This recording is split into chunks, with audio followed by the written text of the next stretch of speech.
के 4 बच्चे और 3 महिलाओं सहित 9 विदेशियों के मारे जाने की बात की है। ईरान में हुए ऑपरेशन को पाकिस्तानी वायुसेना ने मर्ग पर सरमाचर का नाम दिया है। इसका मतलब होता है विद्रोहियों को मारने का ऑपरेशन। सरमाचर शब्द का मतलब बागी या विद्रोही होता है। पाकिस्तानी विदेश मंत्रालय ने अपने बयान में बताया कि पाकिस्तानी मूल के आतंकी खुद को सरमाचर यानी विद्रोही कहते हैं।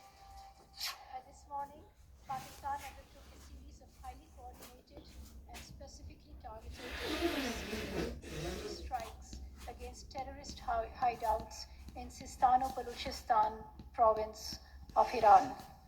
A number of terrorists were killed during the intelligence-based operation codenamed Marg-Bar Sarmachar. Iran को इस तरह नहीं करना चाहिए था। पाकिस्तान के साथ ये मुसलमान मुल्क है, वो भी मुसलमान मुल्क है, तो मुसलमान मुल्क अगर एक दूसरे की टांगें खींचेंगे तो ये अच्छी बात नहीं है। उसमें इनको बातचीत के जरिए मसले का हल निकालना चाहिए, तो ज्यादा किसी की तरफ नहीं जाना चाहिए। ईरान ने अगर कल हमला किया है तो पाकिस्तान ने जवाब तो देना था। ये तो अच्छा हुआ है कि उन्होंने जवाब दिया है, लेकिन अभी ये है कि मेरे ख्याल में मजीद ये जो है वो आगे बात नहीं बढ़नी चाहिए। पाकिस्तान ईरान के बीच एक दूसरे पर हमलों को लेकर कई देशों ने अपनी प्रतिक्रिया दी है।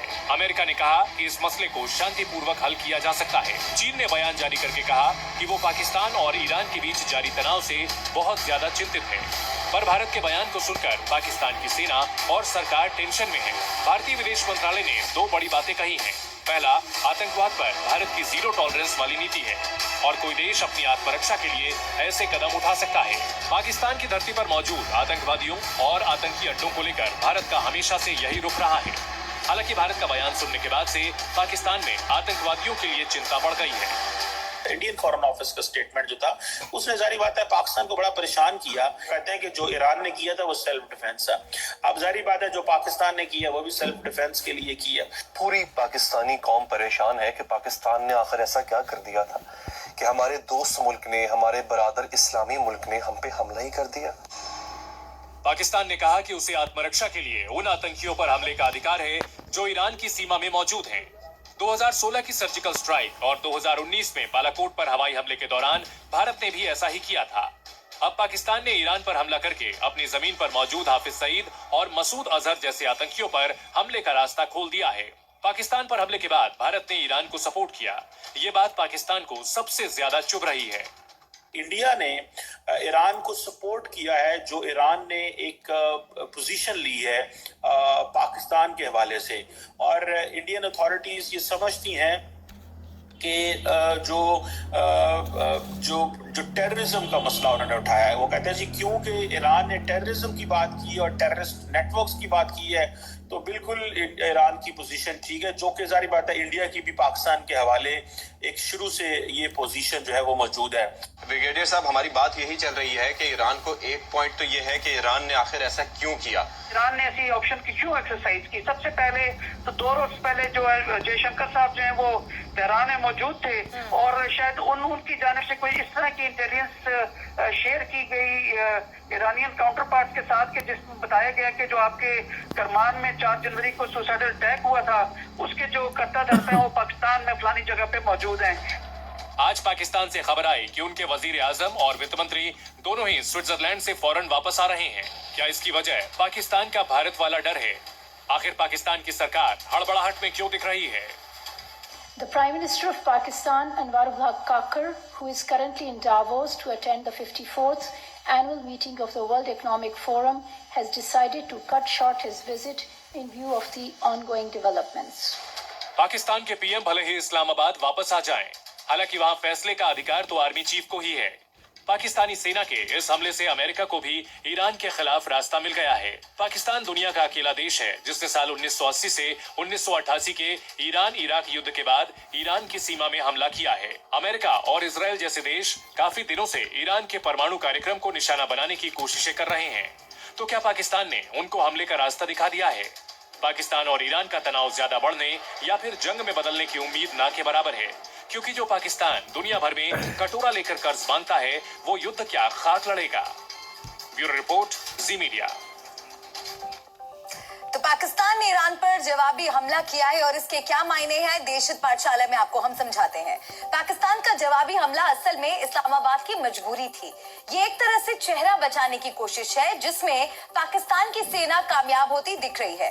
पाकिस्तानी सेना का इतिहास भारत के सामने सरेंडर का रहा है और पाकिस्तान के जनरलों ने अपनी छवि को बदलने के लिए ईरान से तनाव को इस्तेमाल किया।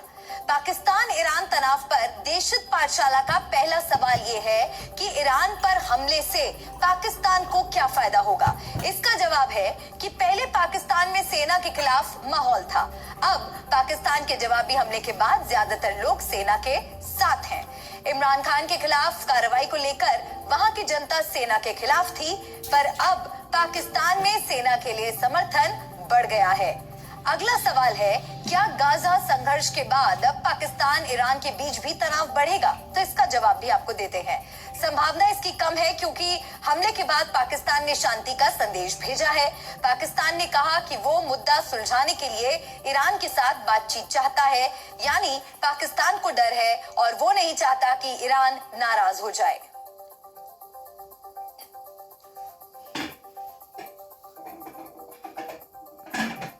तो एक तरफ परमाणु शक्ति संपन्न देश पाकिस्तान और परमाणु ताकत बनने की कोशिश कर रहे ईरान के बीच तनाव बढ़ता जा रहा है। दूसरी तरफ सऊदी अरब की परमाणु योजना सामने आ गई है। एक तरफ गाजा पर इजराइल का अटैक है तो दूसरी तरफ ईरान के परमाणु बम का खतरा। क्या इसके बाद सऊदी अरब ने भी परमाणु बम बनाकर मुस्लिम देशों का अगुवा बने रहने का प्लान बनाया है? देखिए ये रिपोर्ट।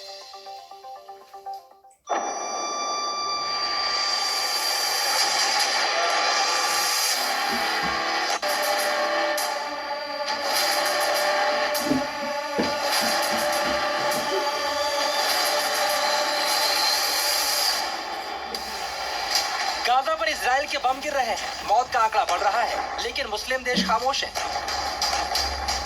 मिडिल ईस्ट के सुन्नी मुल्क जिस ईरान को खतरा मानते हैं, दुनिया दावा कर रही है उसके पास परमाणु बम बनाने का यूरेनियम मौजूद है, लेकिन कोई कुछ नहीं कर पा रहा। तो क्या अब सऊदी अरब मुस्लिम मुल्कों पर अपने दबदबे को कायम रखने के लिए परमाणु बम बनाने के बारे में गंभीरता से सोच रहा है?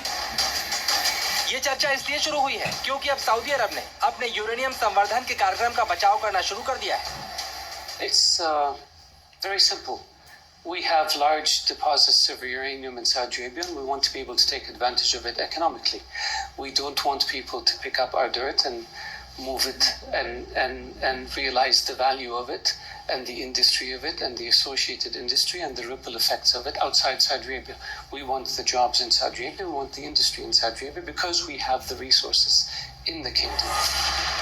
हालांकि इससे पहले भी परमाणु बम बनाने वाले ज्यादातर देशों ने इसका एनर्जी के लिए इस्तेमाल करने की बात कही थी, लेकिन बाद में परमाणु धमाका कर दिया।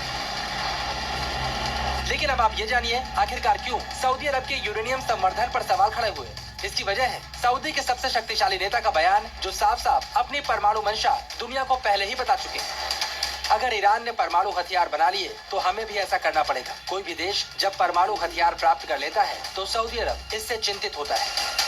ईरान के साथ साथ सऊदी अरेबिया भी अपनी एक न्यूक्लियर कैपेसिटी पर वेपन कैपेसिटी डेवलप करता है, तो उसका जाहिर सा असर एक तो ये होगा कि कंपटीशन बहुत ज़्यादा हो जाएगा, military competition.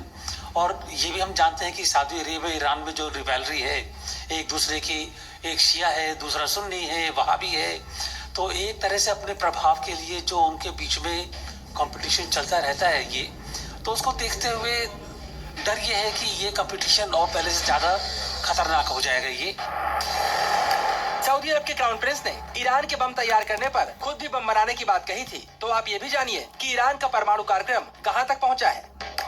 International atomic energy agency के मुताबिक ईरान के पास कई परमाणु हथियार बनाने का यूरेनियम है और पहली बार ईरान ने इतना यूरेनियम इकट्ठा किया है। कुछ सालों पहले भी दावा किया गया था ईरान के पास कम से कम एक बम बनाने के लिए 60% तक समृद्ध यूरेनियम मौजूद है। ईरान भी कह चुका है कि उसके पास परमाणु बम की तकनीक है, लेकिन फिलहाल उसका परमाणु बम बनाने का कोई इरादा नहीं। लेकिन संयुक्त राष्ट्र के अधिकारियों ने ईरान के परमाणु कार्यक्रम से सावधान रहने की जरूरत बताई है। इसके अलावा दुनिया की तमाम खुफिया एजेंसियों का दावा है कि ईरान परमाणु हथियार बनाने की जी तोड़ कोशिश कर रहा है और इसे मिडिल ईस्ट के देश अपने लिए खतरा मानते हैं।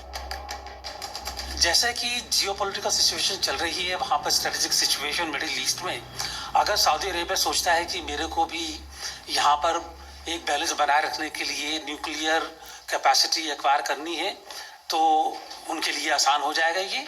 लेकिन करेंगे या नहीं करेंगे और उसके बाद में क्या नतीजा होगा, तो वो तो बात की बात है। अब ईरान बम बनाने के करीब है तो सऊदी अरब के पास भी यूरेनियम है और इस तकनीक को पाने के लिए खर्च करने लायक पैसा भी सऊदी के पास मौजूद है। इसके अलावा पश्चिमी देशों की मीडिया इस बात का भी दावा कर चुकी है कि पाकिस्तान के परमाणु कार्यक्रम में भी सऊदी अरब का ही पैसा लगा था। सऊदी अरब के पास मुस्लिम मुल्कों के समर्थन से परमाणु बम बनाने के बाद दुनिया के दबाव को भी सहने की क्षमता है। ऐसे में अगर सऊदी अरब ने मन बना लिया तो परमाणु हथियार हासिल करना उसके लिए बहुत मुश्किल साबित नहीं होगा। ब्यूरो रिपोर्ट, जी मीडिया। ईरान और पाकिस्तान में इस वक्त जो स्थिति कृष्ण मोहन मिश्रा जो नजर आ रही है, क्या दोनों देश अब जंग पर चले गए हैं और आगे आपको क्या लग रहा है कि तस्वीर किस तरह से बदलेगी? क्योंकि ईरान की हमले के बाद अब पाकिस्तान ने जवाबी कार्रवाई की है। क्या लगता है कि ईरान फिर से पलटवार करेगा? देखिए, ईरान और पाकिस्तान के बीच में जो तनाव पिछले 2 दिन से नजर आया, वैसा लंबे अरसे से कभी नजर नहीं आया था। ईरान ने कल हमला किया, पाकिस्तान ने जवाबी हमला आज किया। ईरान को मालूम था कि पाकिस्तान काउंटर अटैक करेगा। परसों से ही, 2 दिन पहले से ही ईरानी फौजें जो साउथ ईस्टर्न बॉर्डर है ईरान का, यानी पाकिस्तान से लगने वाला, वहां पहुंच रही थी। मिसाइल्स भी वहां पर मूव की गई हैं, ऐसी भी खबर है। पाकिस्तान ने आज सुबह जो हमला किया उसमें खबर ये आ रही है कि GF-17 जो कि चीनी मूल का फाइटर जेट है और F-16 जो कि अमेरिकी फाइटर जेट है, उनसे हमले किए गए स्टैंड ऑफ मिसाइलों के जरिए। यानी वो मिसाइलें कि जिनमें एयर स्पेस वायलेट किए बगैर लंबी दूरी की मिसाइलें थी, जिनसे हमले किए गए। ड्रोन से भी हमले किए गए, जो चाइना से ओरिजिनेटेड जो ड्रोन है उससे भी हमले किए गए। आर्टिलरी से रॉकेट फायर होने की भी खबर है, लेकिन ये सारी चीजें अलग अलग सूत्रों से आ रही हैं। बहरहाल दोनों ही तरफ दिलचस्प ये जानना है ये कि ईरान ने जो हमला किया पाकिस्तान की सीमा पर, उसमें जैश-ए-अदल नाम के एक संगठन पर हमला करने का दावा किया, जो कि कहा जाता है कि बलूच उसमें आतंकवादी हैं। पाकिस्तान ने भी जो हमला किया वो बलूच लिबरेशन आर्मी और बलूच लिबरेशन फ्रंट के कैंप्स पर किया, जो कि सिस्तान प्रांत, जो ईरान का जो बलूचिस्तान है, वहां पर थे। दरअसल BLA और BLF वो दोनों ऑर्गेनाइजेशन है जो पाकिस्तान को तकलीफ देती हैं, लेकिन जैश-ए-अदल ईरान को तकलीफ देती है। बिल्कुल, दोनों ही देश दावा यही कर रहे हैं। हमारे साथ दूसरे संवाददाता सिद्धांत भी जुड़ चुके हैं, उनका भी हम रुख कर लेते हैं। सिद्धांत, इस हमले से संबंधित क्या जानकारी आपके पास कि दोनों तरफ से जो बलोच का इलाका है उसको ही निशाना बनाया जा रहा है और एक ही आरोप दोनों देशों की तरफ से लगाए जा रहे हैं कि आतंकवादी जो ठिकाने हैं उसको निस्तानाबूद करना है। दोनों ही देश एक दूसरे पे हमले कर रहे हैं। देखिए, हमने आज सुबह से देखा है डिप्लोमेटिक एक्टिविटीज इस्लामाबाद से, उसके अलावा हमने स्ट्राइक्स भी देखी हैं और कंफर्मेशन आया है। पर अब ये देखना बाकी है कि क्या ईरान एस्केलेशन लैडर के ऊपर जाता है, क्योंकि अभी तक कोई कमेंट्स ईरान से नहीं आए हैं। उनकी जो मीडिया है वो रिपोर्ट कर रही है, कंफर्म कर रही है कि अटैक हुए हैं। तो अब ईरान पे है पहला, ये एक तरफ से आधिकारिक तौर पे पुष्टि करना कि क्या ये स्ट्राइक्स हुई थी। दूसरा कि क्या अब ईरान वापस स्ट्राइक्स करेगा पाकिस्तान की टेरिटरी के अंदर। पर कहीं ना कहीं दोनों के अगर आप वर्ड्स देखें, दोनों ने वर्ड्स यही चूज करे हैं कि हमने आतंकी संगठनों पर टारगेट करा है। ईरान ने कहा है हमने इरानियन टेरर ऑर्गेनाइजेशन को टारगेट करा है और पाकिस्तान ने कहा है उन्होंने पाकिस्तान ओरिजिन टेरर ऑर्गेनाइजेशन पर अटैक करे हैं। बिल्कुल, आप दोनों बने रहिए हमारे साथ और अभी हमारे संवाददाता ने भी बताया कि देखना होगा कि किस तरीके से आगे एक्शन लिया जाता है ईरान की तरफ